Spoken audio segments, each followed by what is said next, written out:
اعوذ باللہ من الشیطان الرجیم بسم اللہ الرحمن الرحیم یا اہل الکتاب، اے اہل کتاب، اے یہود و نصارہ، قد جاءکم، تحقیق آ گیا تمہارے پاس، رسولنا، ہمارا رسول، یبین لکم، جو ظاہر کرتا ہے تمہارے لیے، کثیرا، بہت سی وہ چیزیں کہ مما کنتم تخفون، جن کو تم چھپاتے تھے، من الکتاب، کتاب میں سے، اپنی کتابوں میں سے بہت سے وہ چیزیں، وہ حکم جن کو تم چھپا کے رکھتے تھے، وہ رسول اس کو ظاہر کرتا ہے، وَيَعْفُو عَنْ كَثِيرٍ، اور درگزر کرتا ہے بہت سی چیزوں سے۔ قد جاءکم من اللہ، تحقیق آ گیا ہے تمہارے پاس اللہ کی طرف سے، نور، ایک نور، و کتاب مبین، اور کھول کر بیان کرنے والی کتاب۔ یہدی، اللہ تعالی ہدایت دیتا ہے، بہ اللہ، اس کتاب کے ذریعے، اللہ اس کتاب کے ذریعے، اس نبی کے ذریعے ہدایت دیتا ہے، کس کو؟ من اتبع، اس شخص کو جو پیروی کرتا ہے، رضوانہ، اس اللہ کی خوشنودی کی، سبل السلام، سلامتی کے راستے کی، ویخرجہم، اور اللہ تعالیٰ نکالتا ہے ان لوگوں کو، من الظلمات، اندھیروں سے، الی النور، روشنی کی طرف، باذنہ، اپنے حکم سے، ویہدیہم الی صراط مستقیم، اور وہ اللہ ان کو ہدایت دیتا ہے، ان کو چلاتا ہے سیدھے راستے کی طرف، صراط مستقیم پر۔ چھٹا سپارہ ہے اور سورہ مائدہ، جو کہ قرآن مجید کی 5ویں سورت ہے، اس کی آیت نمبر 15 اور 16 آپ کے سامنے تلاوت ہوئی ہے، آپ نے اس کا ترجمہ سماعت فرمایا۔ سب سے پہلے ربط آیات ہیں کہ ان آیتوں کا پچھلی آیات کے ساتھ کیا تعلق۔ گزشتہ دروس میں اہل کتاب کے دونوں فرقے، عیسائی اور یہودی، عیسائیوں کو اور یہودیوں کو، دونوں کو اہل کتاب کہتے ہیں۔ اہل کتاب کا مطلب ہے کتاب والے، چونکہ قرآن مجید سے پہلے جو آسمانی کتابیں نازل ہوئی ہیں، دو بڑی کتابیں، تورات اور انجیل، اس کو ماننے والے، آسمانی کتابوں پر ایمان لانے والے، تو گویا کہ تورات حضرت موسیٰ علیہ السلام پر اور انجیل حضرت عیسیٰ علیہ السلام پر نازل ہوئی، تو موسیٰ علیہ السلام کے ماننے والے یہودی اور عیسیٰ علیہ السلام کے ماننے والے عیسائی اور نصرانی کہلائے، تو ان دونوں کو اہل کتاب کہتے ہیں۔ تو گزشتہ درس میں اہل کتاب کے ان دونوں فرقے کی ایک بہت خرابی اور برائی بیان ہوئی کہ نقض عہد، کہ وعدے کو توڑ دینا، وعدہ کر کے اس کو توڑنا۔ یہودیوں کے متعلق خصوصی طور پر بیان ہو چکا ہے کہ یہ لوگ عہد توڑنے کی وجہ سے اللہ کے ہاں ملعون ٹھہرے، اللہ نے ان پر لعنت کی، اور وقلوبہم قاسیہ، اللہ نے ان کے دل سخت کر دیے، اور پھر اس کے نتیجے میں کیا ہوا؟ جب اللہ کے ہاں یہ ملعون ہو گئے، اللہ سے پھر گئے اور ان کے دل سخت ہو گئے، تو اس کے نتیجے میں انہوں نے اللہ کی کتاب میں تحریف کر دی، دین میں بگاڑ پیدا کر دیا، اور جو نصیحت ان کو کی گئی تھی اس نصیحت کو بھلا بیٹھے، فراموش کر بیٹھے۔ پھر نصارہ کے متعلق بھی اللہ تعالیٰ نے یہی فرمایا کہ انہوں نے بھی جو اللہ سے وعدہ کیا تھا، اللہ کے عہد کا پاس نہیں کیا، اور جو نصیحت کی گئی تھی اس کو بھول گئے۔ پھر اس کا نتیجہ یہ ہوا کہ اس دنیا میں ان کے درمیان اللہ نے عداوت اور بغض ڈال دیا، اور وہ فرقوں میں بٹ کر ایک دوسرے کے دشمن بن گئے، اور ان کے درمیان انفرادی جو ہے عداوت بھی پیدا ہو گئی۔ تو بہرحال فرمایا کہ یہ تو دنیا کی سزا تھی، اب آخرت میں ان کا سارا کیا دھرا ان کے سامنے رکھ دیا جائے گا، اور وہ پھر دائمی طور پر، ہمیشہ کے طور پر سزا کے مستحق ہوں گے، اور ایک دور عنقریب ایسا بھی آنے والا ہے۔ تو ان دو فرقوں کی بدعہدی اور اللہ کے ساتھ کیے ہوئے عہد کو توڑنا، اور جو چیزیں ان کی نصیحت کی تھیں ان کو بھلا دینا، اس پر اللہ تعالیٰ نے سزائیں ذکر فرمائیں۔ تو اس کو ذکر کر کے امت محمدیہ کو سبق دیا گیا کہ اے میری محبوب کی لاڈلی امت، تمہیں بھی ہم نے قرآن مجید دیا، تمہیں بھی ہم نے کتاب عطا فرمائی، تمہیں بھی ہم نے پیغمبر محمد الرسول اللہ صلی اللہ علیہ وسلم کی شکل میں عطا فرمائی۔ تو ان کی اپنی تعلیمات ہیں جن کو سنت نبویہ کہتے ہیں، ان کے فرامین ہیں جن کو احادیث مبارکہ کہتے ہیں، پھر قرآن کے اپنے موضوعات ہیں کہ ہر موضوع پر قرآن مجید نے توحید پر، رسالت پر، قیامت پر، اعمال پر، احکام پر، ہر ایک چیز کو قرآن مجید نے کھول کھول کے بیان فرمایا۔ اگر تم بھی یہودیوں کی طرح اپنے اللہ سے کیے ہوئے وعدوں کو، قرآن مجید پر عمل کرنے کو، نبی علیہ السلام کی سنتوں کو اپنانے سے منہ موڑ لو گے تو تمہاری بھی سزائیں وہی ہوں۔ اور آج ہم دیکھ رہے ہیں کہ جب سے اس امت نے قرآن مجید کو چھوڑا تو اللہ تعالیٰ نے ان کو جو ہے وہ ذلیل کر دیا۔ علامہ اقبال مرحوم نے کہا تھا کہ تم خار و ذلیل ہوئے تارک قرآن ہو کر، وہ معزز تھے زمانے میں مسلمان ہو کر، تم خار ہوئے تارک قرآن ہو کر، کہ پہلے تمہارے آباء و اجداد کو جو اللہ نے عزت عطا فرمائی، دنیا میں حکومتیں عطا فرمائی، تو وہ کس لیے تھے کہ وہ معزز تھے زمانے میں مسلمان ہو کر، اصل مسلمان تھے، اسلام ان کے سینے میں تھا۔ لیکن تم کیوں خوار ہوئے تارک قرآن ہو کر، قرآن کو چھوڑ۔ تو یہ تو گزشتہ درس کا خلاصہ اور ان آیات کا اس کے ساتھ ربط ہے۔ اب یہاں پر اللہ تعالیٰ نے اہل کتاب کو نصیحت فرمائی کہ اگر تم نقض عہد کی لعنت اور سزا سے بچنا چاہتے ہو تو اس کے لیے بھی ایک راستہ ہے۔ وہ کیا ہے کہ نبی آخر الزمان صلی اللہ علیہ وسلم پر ایمان لے آؤ۔ چنانچہ اللہ تعالیٰ ارشاد فرماتے ہیں یا اہل الکتاب، دیکھیں ایمان والوں کو مخاطب نہیں کیا، اہل کتاب کو، یہود و نصارہ کو مخاطب کر کے کہا کہ جو ذلت تم اپنی کتابوں میں تحریف کر گئے اور پہلے نقض عہد کی وجہ سے اٹھا رہے ہو، اب بھی ہم تمہارے لیے راستہ دے رہے ہیں کہ یا اہل الکتاب قد جاءکم رسولنا، تمہارے پاس تحقیق ہمارا رسول آ گیا ہے، یعنی اللہ کے آخری نبی، آخری پیغمبر حضرت محمد مصطفیٰ صلی اللہ علیہ وسلم مبعوث ہو چکے ہیں۔ اگر دنیا کی ذلت اور آخرت کی رسوائی سے نجات حاصل کرنا چاہتے ہو تو ان کے دامن سے وابستہ ہو جاؤ، ان کے غلام بن جاؤ، ان کے فرمانبردار بن جاؤ۔ اب آگے اللہ نے اس رسول کی نشانی بھی بیان کی۔ اس رسول اعظم کی خاص نشانی کیا ہوگی کہ یبین لکم کثیرا مما کنتم تخفون من الکتاب، کہ وہ تمہارے سامنے بہت سی ایسی چیزوں کو ظاہر کرتا ہے جسے تم کتاب میں چھپاتے تھے۔ تم اپنی کتاب میں لوگوں کو نہیں بیان کرتے تھے، چھپا رہے تھے، اور وہ پیغمبر چونکہ اللہ کا پیغمبر ہے، اس پر وحی نازل ہوتی ہے، تو وہ آ کے ان ساری چھپی ہوئی چیزوں کو ظاہر کرتا ہے۔ چونکہ پہلے بھی گزرا ہے کہ یہودیوں کی طرف سے کتمان حق یہ بھی بہت بڑی بیماری تھی، حق کو چھپانا۔ اس کتمان حق کے سلسلے میں اسی صورت میں بھی آگے آئے گا کہ وہ رجم کے حکم کو چھپاتے تھے۔ خود یہودیوں کے درمیان بھی زنا کا ایک واقعہ پیش آ گیا۔ اب جب زنا کا واقعہ پیش آیا تو انہوں نے کہا کہ چلو محمد صلی اللہ علیہ وسلم سے فیصلہ کروا لیتے ہیں۔ وہ لوگ مسئلہ پوچھنے کے لیے، دریافت کرنے کے لیے حضور علیہ السلام کی خدمت میں حاضر ہوئے، مگر آپ صلی اللہ علیہ وسلم نے کہا کہ نہیں، تمہارے علماء کدھر ہیں، ان کو بلاؤ۔ تو حضور کی مجلس میں انہی کے علماء کو بلایا گیا۔ پھر ان سے حضور نے پوچھا تم بتاؤ کہ تمہاری کتاب تورات اور انجیل میں اس کی سزا موجود نہیں ہے؟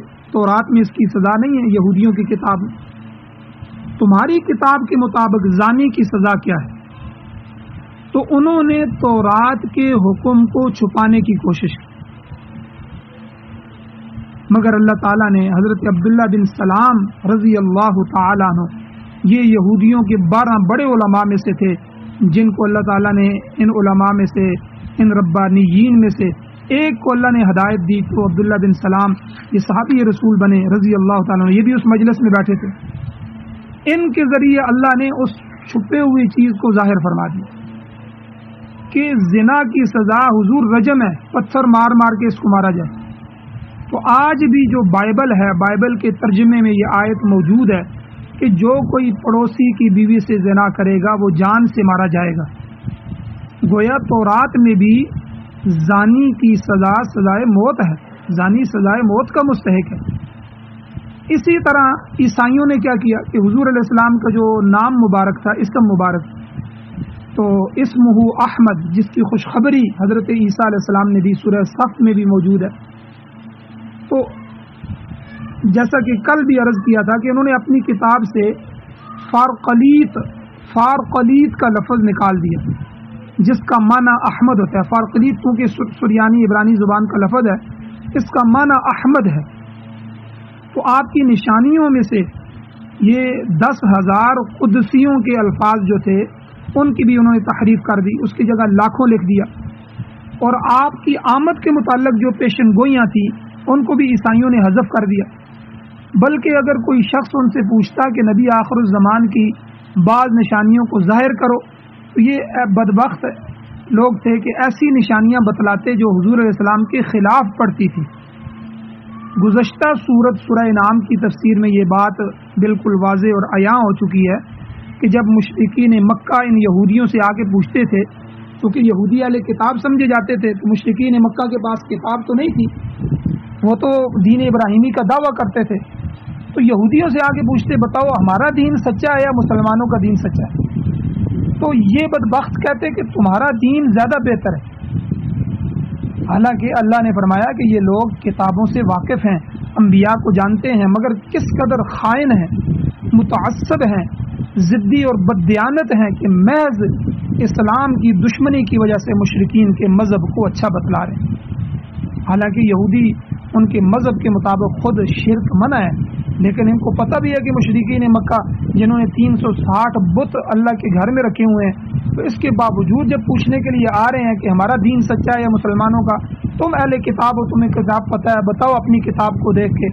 تو اسلام دشمنی کی وجہ سے، حضور کی دشمنی کی وجہ سے، قرآن دشمنی کی وجہ سے ان کو کہتے ہیں کہ نہیں، ان کا دین سچا نہیں ہے، تمہارا دین زیادہ بہتر ہے. اور اسی طرح تورات میں یہ آیت موجود تھی کہ اللہ تعالیٰ نے زمین و آسمان کو 6 دن میں پیدا فرمایا، مگر انہوں نے اس کے آگے از خود یہ بڑھا دیا کہ پھر 7ویں دن اللہ نے آرام کیا. حالانکہ یہ کفر کا کلمہ ہے. آرام کی ضرورت تو اسے ہوتی ہے جو تھک جائے. یہ تو عیب ہے، اللہ تعالیٰ تو ان چیزوں سے، ان عیوب سے پاک ہے. تو انہوں نے اللہ تعالیٰ پر یہاں بھی افتراء باندھا، بہتان باندھا.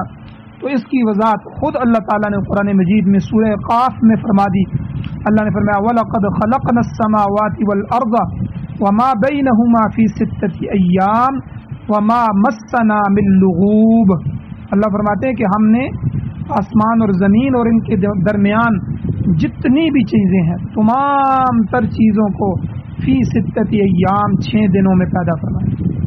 اور پھر آگے خود اللہ فرماتا ہے وما مسنا من لغوب، ہمیں کوئی تھکاوٹ لاحق نہیں ہوئی، ہمیں کوئی تھکاوٹ نہیں پہنچی. تو بہرحال یہ بھی ان کی طرف سے تحریف فی الکتاب کی ایک مثال ہے. تو اللہ تعالیٰ نے فرمایا کہ ہمارا نبی تمہارے پاس آ گیا ہے جو بہت سی ایسی چیزوں کو بیان کر دیتا ہے جن کو تم چھپاتے تھے. وَيَعْفُو عَنْ كَثِيرٍ، اور کئی چیزوں سے وہ درگزر بھی کرتا ہے. بعض ضروری چیزوں کو ظاہر کر دیتا ہے مگر بعض غیر اہم چیزوں سے تعرض ہی نہیں کرتا، ان کو دیکھتا ہی نہیں ہے، ان کو چھپا دیتا ہے کہ ان کو ظاہر کرنے سے کوئی فرق نہیں پڑتا. البتہ جنہیں مخفی رکھنے میں کوئی قباحت پائی جاتی ہے اور جس سے مزید الجھنیں پیدا ہو سکتی ہیں انہیں وہ ظاہر فرما دیتا ہے. اور یہ سب کچھ پیغمبر وحی کے ذریعے کرتا ہے. جیسا کہ گزشتہ درس میں بھی آ چکا ہے کہ یہ لوگ جس قدر خیانتیں کرتے ہیں آپ ان پر وقتاً فوقتاً مطلع ہوتے رہیں گے. وَلَا تَزَالُ تَطَّلِعُ عَلَىٰ خَائِنَةٍ مِّنْهُمْ، اللہ نے پچھلے درس میں فرمایا اے میرے محبوب میں ان کی خیانتوں پر آپ کو اطلاع دیتا رہوں. یہودی مدینہ میں ہوں یا منافقین ہوں، وہ جب بھی کوئی کام کرنے لگتے، کوئی پروگرام بناتے، کوئی میٹنگ کرتے اسلام، مسلمانوں اور قرآن اور نبی کے خلاف، تو اللہ تعالیٰ فوراً وحی کے ذریعے حضور علیہ السلام کو اطلاع دیتے تھے. اور دوسری بات اللہ نے کیا فرمائی؟ اللہ فرماتے ہیں قد جاءکم من اللہ نور و کتاب مبین، تحقیق آئی ہے تمہارے پاس اللہ تعالیٰ کی جانب سے ایک روشنی، نور، و کتاب مبین، اور کھلی کتاب، واضح احکام کو بیان کرنے والی کتاب، ہر بات کو کھول کھول کر بیان کرنے والی کتاب. تو یہاں پر جو الفاظ اللہ نے ذکر فرمائے، ایک تو نور اور دوسرا کتاب مبین، یہ دونوں الفاظ خاص طور پر توجہ طلب ہے. عام مفسرین کے نزدیک دونوں الفاظ کے درمیان جو